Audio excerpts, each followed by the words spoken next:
റാഗിങ്ങിന്റെ പേരിൽ മർദ്ദനവും ഭീഷണിയുമേറ്റ് പഠനം അവസാനിപ്പിച്ച വിദ്യാർത്ഥിനി ഇടുക്കി വണ്ടിപ്പെരിയാർ ഗവൺമെന്റ് പോളിടെക്നിക്കൽ കോളേജിലെ 1ാം വർഷ വിദ്യാർത്ഥിനിയാണ് എസ്എഫ്ഐ പ്രവർത്തകരുടെയും സീനിയർ വിദ്യാർത്ഥികളുടെയും ക്രൂര റാഗിങ്ങിനിരയായി പഠനം ഉപേക്ഷിച്ചത്.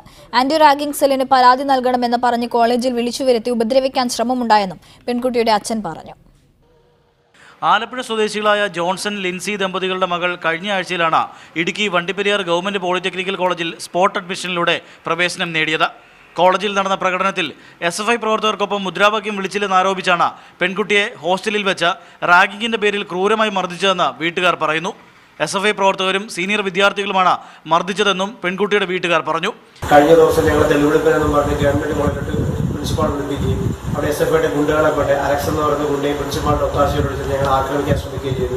ഇനി ഞങ്ങളുടെ മോളുടെ വിദ്യാഭ്യാസം പൂർണ്ണമായി നിലച്ചിരിക്കുകയാണ്.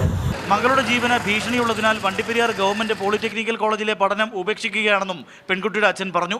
കോളേജിലെ 3 വിദ്യാർത്ഥിനികൾക്കെതിരെയും ഹോസ്റ്റൽ വാർഡനെതിരെയും ജാമ്യമില്ലാ വകുപ്പ് പ്രകാരം പോലീസ് കേസ് രജിസ്റ്റർ ചെയ്തു. മീഡിയ 1 ഇടുക്കി.